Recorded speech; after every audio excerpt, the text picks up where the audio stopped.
My ex has accused me of being a narcissist. The accusation came out of nowhere, a sharp jab that I wasn't prepared for, but somehow deep down, I felt like I should have seen it coming. My ex, with all the hurt and anger that had been festering between us for months, called me a narcissist.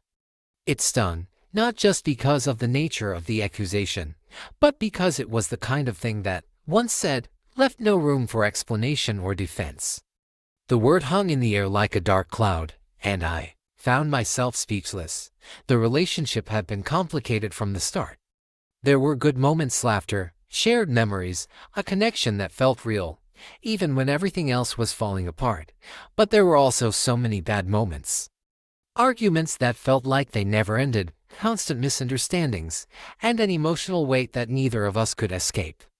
It was always like walking on a tightrope. Every word, every action had to be measured, because anything could set off a chain reaction that would explode into accusations, insults, and painful silences. At first, I tried to brush off the accusations. I knew we had our issues, and I know I wasn't perfect, but a narcissist. It felt like an extreme leap, a label that carried such heavy consequences. I thought back to our arguments, the times she had said I didn't care enough, that I was distant, that I was selfish. I had always defended myself, insisting I wasn't doing anything wrong, that I was just trying to protect myself from her emotional volatility, from the constant demands that seemed to come out of nowhere. But now, with the label of narcissist hanging over me, all those defenses felt flimsy, as though they didn't matter anymore. I began to question myself. Was there truth in what she was saying? Could I really be the kind of person who would hurt someone so deeply, someone I had once cared for so intensely? The more I thought about it, the more the doubt crept in. I wondered if I had been too focused on my own needs, too detached when things became difficult. Perhaps I had withdrawn too many times, closed off when she needed me most. Maybe I hadn't seen the depth of her pain, hadn't recognized the ways in which I was unintentionally fueling her frustrations. But there was also a voice inside of me that resisted the accusation.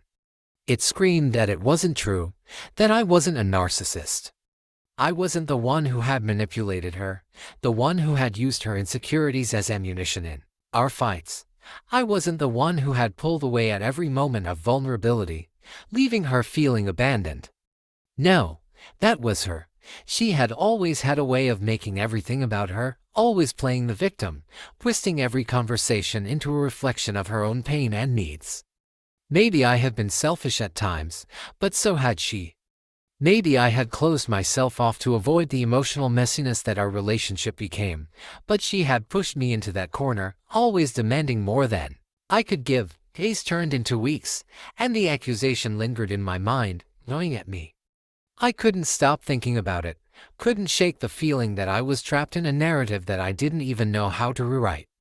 I turned inward, trying to dissect every moment, every decision, every argument, wondering where I had gone wrong.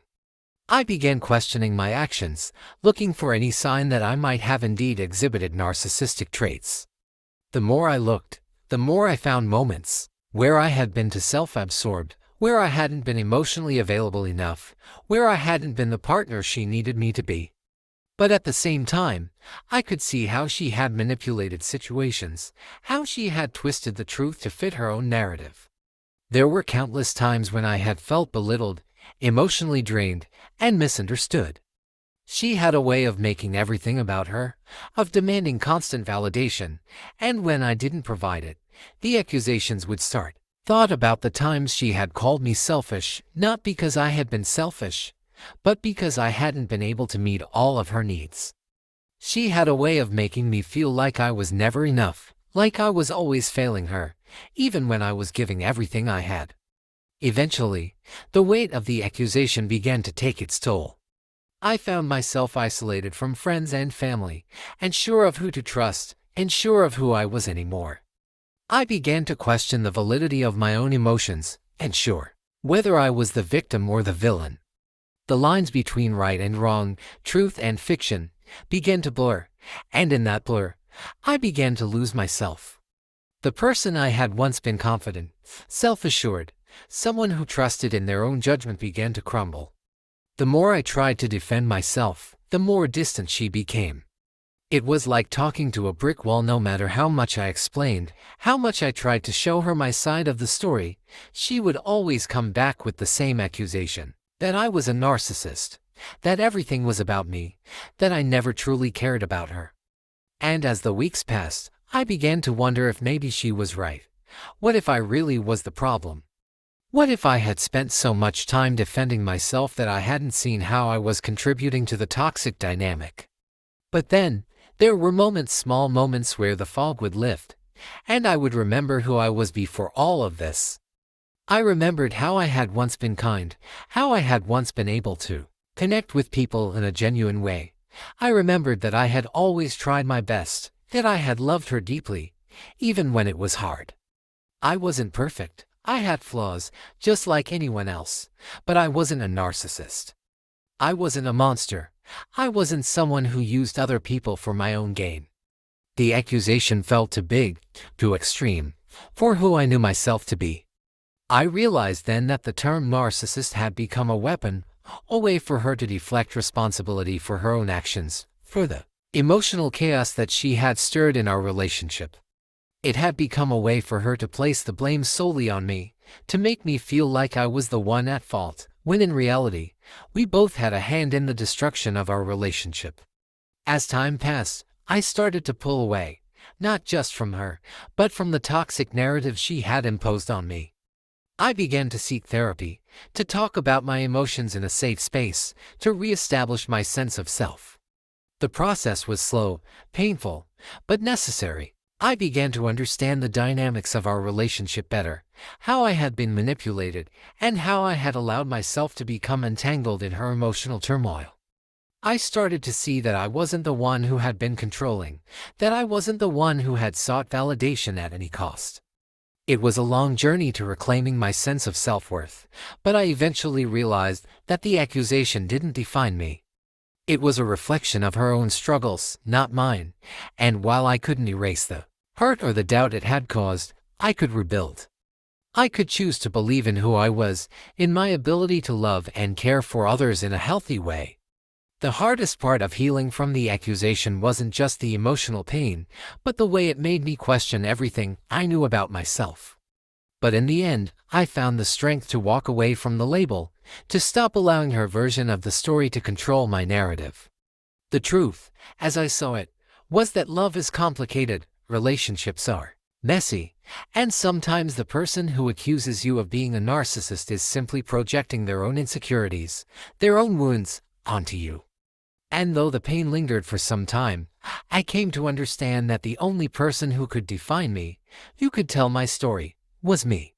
The months following the accusation were some of the hardest I had ever faced. The emotional exhaustion of constantly doubting myself, of trying to reconcile the person I thought I was with the label she had given me, weighed heavily on me. I had moments of doubt, of intense confusion, where I questioned every action I had ever taken in the relationship.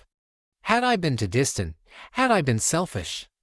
Did I really love her the way I should have? The internal battle was relentless. But with each passing day, I began to realize that I had been slowly reclaiming parts of myself that I thought were lost forever. I started to focus on rebuilding my confidence, not by denying the accusations, but by acknowledging my own mistakes and learning from them. I was not perfect, and the relationship had not been perfect, but I was not a narcissist either. I began to accept that the label she had placed on me was a reflection of her own emotional struggles, not a truth about who I was. The therapy sessions helped tremendously. For the first time, I had a safe space to process everything without feeling like I was being attacked or invalidated. My therapist helped me untangle the web of emotions and self-doubt, showing me that the accusations were part of a much larger, more complex issue within the relationship. It was as if I had been living in a fog for so long, and finally, someone had turned on the lights. I learned to separate myself from the toxic environment I had been in, to see that while I had made mistakes, I wasn't responsible for all of the dysfunction. Relationships are two-sided, and her actions were just as much a part of the chaos as mine. In the midst of all this self-discovery, I also had to face the reality that the relationship was over. She had moved on, as expected, and I was left with the emotional wreckage of what was once a dream. The idea that she had so easily walked away, without any real closure, without any attempt to understand what went wrong, hurt in ways that I hadn't anticipated. But as time went on, I realized that her leaving was a blessing in disguise. It was a chance to finally heal, to learn to love myself again without constantly questioning whether I was enough. But even after all the healing, the scars remained. There were nights when I couldn't sleep, when the weight of her accusations would resurface in my mind, casting a shadow over everything I had worked to rebuild. I wondered if anyone would ever truly see me for who I was. I wondered if I was forever tainted by the labels she had placed on me, even in the eyes of others. Would people see me as the narcissist she had painted me to be, or would they see me for the person I was? There were also moments when I missed her. I missed the person she used to be, the one I had fallen in love with, the kind, thoughtful person who had been buried under layers of insecurity and anger. I missed the good times, the shared moments of joy that had been overshadowed by the toxicity that had taken over. It was hard to let go of those memories, harder still to accept that the person I thought I knew was not the person she had turned out to be. But I had to let go. I had to find peace with the fact that our love story had ended, not because of a lack of effort, but because we were two people who, for whatever reason, could not make it work. As time passed, I began to see that the healing process wasn't about forgetting the past, it was about learning to live with it. The memories, the pain, and the confusion were all a part of who I was, but they didn't have to define me. I could acknowledge them, but I could also move forward. I could take the lessons learned from the relationship and use them to build a future that was healthier, more balanced. I learned to set boundaries, to recognize when someone's needs were beginning to infringe upon my own, and to be okay with saying no. I learned that my worth wasn't determined by someone else's perception of me, especially if that perception was distorted by their own fears and insecurities. I learned that love doesn't need to be a battleground, it should be a place of mutual respect, understanding, and kindness. And, though I still carried the weight of the accusation at times, I also began to feel lighter. It wasn't that I had erased the past, but rather that I had learned to hold it without allowing it to control me. I wasn't a narcissist. I was a person who had loved deeply, who had tried their best, and who had learned valuable lessons about themselves in the process.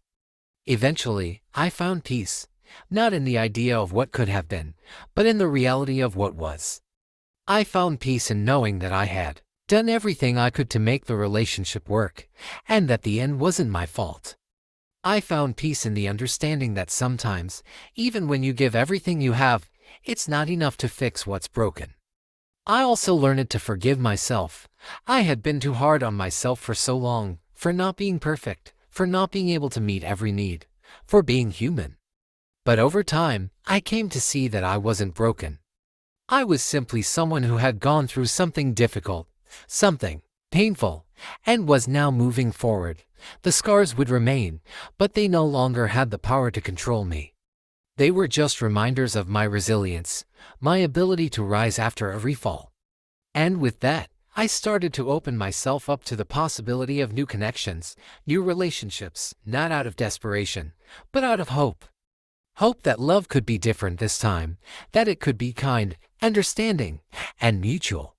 I knew now that I was worthy of that kind of love, and that I didn't have to accept anything less. In the end, the accusation of being a narcissist became just another chapter in my story, one that I had learned to let go of. It was painful, yes, but it had also been necessary. It had forced me to confront parts of myself I had been avoiding, to see where I needed to grow, and to understand what I truly deserved in a relationship. It was a harsh lesson, but one I was better for having learned it. And in that knowledge, I found strength, I found peace, and ultimately, found myself again. As time passed, I began to realize that the path I had walked was not unique. I wasn't the only one who had been caught in the web of a relationship full of contradictions, where love and pain seemed to coexist at all times. There were countless people out there, each of us carrying our own scars, each of us trying to make sense of a world that had been anything but kind. The difference now was that I had started to see those scars as part of my story, not something to hide or be ashamed of. I began to grow more comfortable in my own skin, to trust my instincts again. The harsh accusations, the emotional toll, had taught me the value of self-reflection, but also the importance of self-compassion. I had spent years blaming myself, wondering if I was unworthy of love, but now I understood that it wasn't my faults or my imperfections that made me unlovable. It was the way I had been treated. It was the way she had manipulated my every move, twisted my words, and in the end, made me feel like I was the one who had failed. I began to see that my ability to love was a strength, not a weakness. With this newfound clarity, I started to open myself up to the possibility of trusting again, though cautiously. I didn't rush into anything. I had learned the hard way that emotional vulnerability should never be taken lightly. But little by little, I allowed myself to form new connections, to be around people who saw me for who I was, not for the labels that had been unfairly placed on me. I discovered that there were those who could love with kindness and patience, who understood the nuances of human imperfection. At first, it was difficult. There were moments when the ghosts of the past resurfaced. I would find myself retreating into old habits of self-doubt and fear, as though waiting for the inevitable accusation to come again. But with each new experience, with each new relationship, I learned to silence those voices of doubt. I learned that my past didn't have to define my future. I was no longer trapped by someone else's view of me. I was free to be who I wanted to be, to love and be loved in ways that were healthy and fulfilling. There were times when I would look back on the relationship and feel a deep sense of loss. Not just for her, but for what we could have been. I mourned the love that had once felt so real, the hopes we had shared, and the future we had imagined. It was a grief that came and went, sometimes taking me by surprise, leaving me raw, but over time, I came to realize that grief was a natural part of healing. It was okay to mourn what was lost, but it was also important to honor the lessons learned and the person I had become because of it. I had come a long way from the person I was when the accusations first came. The man who had felt small, diminished, and worthy of love was now someone who understood the importance of boundaries, self-worth, and emotional health. I had learned that the love I deserved wasn't the kind that sought to control or belittle, but the kind that was based on respect, mutual understanding, and emotional honesty. The scars I carried from the relationship, the emotional bruises, were no longer a mark of shame. They were a testament to my growth, my resilience. Eventually, I reached a point where I was able to let go of the anger I had held toward her. I realized that holding on to that anger only kept me trapped in the past, unable to move forward. It wasn't easy, but I had to forgive, not for her sake, but for mine. I had to forgive her for the lies she had told, for the pain she had caused, and for the accusations that had threatened to tear me apart. I also had to forgive myself for not seeing the red flags, for staying longer than I should have, for letting myself be manipulated. In that forgiveness, I found the peace I had been desperately searching for, and then, one day, it hit me. I no longer needed her approval. I no longer needed her to tell me who I was or how I should feel about myself. I was no longer seeking validation from someone who had only ever given me conditional love that was based on manipulation and control. I had learned to validate myself, to trust in my own worth, and to be proud of the person I had become. In the end, I realized that the accusations she had thrown at me were not about me at all. They were about her own struggles, her own unresolved pain. They were her way of coping with the insecurities and fears that she had never learned to confront. It wasn't easy to accept that, but it was liberating. I didn't have to carry the weight of her projections anymore. I could finally let them go. I looked ahead, into the future, with a renewed sense of purpose. I knew that life would bring challenges, and there would be moments where the past would try to creep back in, but I was stronger now. I had learned that self-love and understanding were the keys to moving forward, that I didn't need to be defined by anyone's accusations or expectations. I could create my own story, one that was filled with hope, growth, and the possibility of real, unconditional love. The journey hadn't been easy, but it had been worth it. Through the pain, the doubts, and the accusations, I had rediscovered myself. And in doing so, I had learned that no one could take away my right to define who I was, to love who I was, and to believe in the person I was becoming. As the months turned into years, I noticed the subtle changes in myself. The person I had once been, the person consumed by guilt, confusion, and self-doubt, began to fade into a distant memory. I had found a sense of peace that I hadn't thought possible during the darkest moments. It wasn't that I had forgotten the past or erased the emotional scars. It was that I had learned how to carry them with grace. The anger that had once burned so fiercely inside me slowly transformed into understanding. I no longer needed to dwell on what she had said or done. I had no more space for the bitterness that had once taken root in my heart. I realized how much I had grown, how much I had learned about myself and others. The walls I had put up in my heart began to crack. I started to build new connections, slowly at first, hesitant but open to the possibility of trust. I still feared being hurt again, but I also understood that without the risk of vulnerability, there would never be a chance for something genuine. It was hard, but I was determined to face it head-on, not because I needed someone else to complete me, but because I was learning how to share my life with someone who would appreciate me for who I truly was. There were moments when the weight of being alone still pressed down on me. In those quiet, still hours when the world around me seemed to be filled with couples and families, I could feel the sting of loneliness. But even then, I didn't feel like I was lacking something essential. I had learned to cherish the time I spent with myself, to see the value in my own company. I realized that the loneliness I sometimes felt was just a passing moment, not a permanent state of being. I had discovered a deep love for who I was becoming, and that was more than enough. It was during one of those moments, in a quiet corner of a cafe, watching the world go by, that I realized I had stopped looking for validation from the outside. I no longer craved approval or constant reassurance. I knew now that I could stand on my own, that I didn't need someone else's love to feel whole. And while I wasn't closed off to the idea of love, I had learned that it had to come naturally, without pressure, and without the need for external confirmation. I wasn't going to rush it, and I certainly wasn't going to settle for something that wasn't right for me. The truth was, I had already begun to heal. It wasn't about waiting for someone else to heal me or fix the parts of me I had once thought were broken. It was about realizing that I had everything I needed within me. I had the strength to face whatever life threw at me, and I had the wisdom to know when to let go of things that no longer served me. One afternoon, I came across an old letter she had written to me, a reminder of the good times we once shared before everything unraveled. I held it in my hands, feeling the weight of the memories, but something had shifted.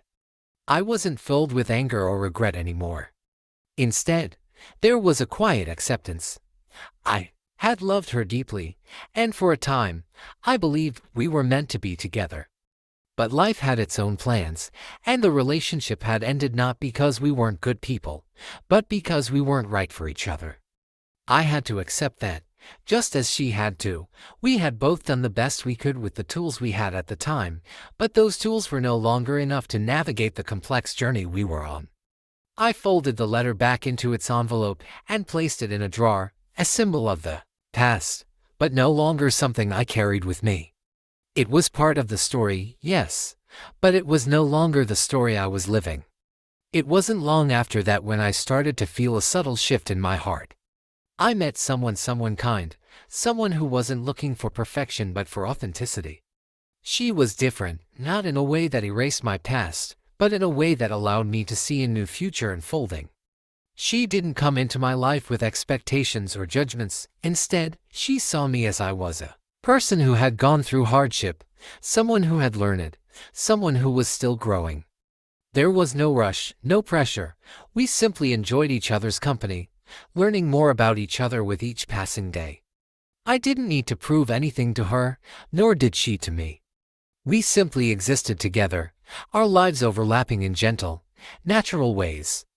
And for the first time in a long time, I felt safe. I felt valued for who I was, not for who someone else expected me to be. In her eyes, I saw a reflection of my own growth. She didn't see the broken parts of me. She saw the whole person I had become. I wasn't perfect, and neither was she, but there was a quiet understanding between us, and mutual respect for one another's individuality. We could both stand on our own, but together, we were stronger. And that, I realized, was what love should be: an equal partnership, a space where both people could grow without fear of being torn down. The past still lingered in the background, but it no longer had the power to define me. I had learned that love is not a means of validation. It's a choice, a deep connection between two people who choose to support and care for each other, not out of need, but out of genuine desire. I had come full circle. The man who had once been lost in self-doubt, questioning his worth, had become someone who understood his own value, someone who had healed and learned to love both himself and others. And in that quiet moment, with the woman by my side, who saw me for all that I was, I knew that I had finally found the peace I had been searching for.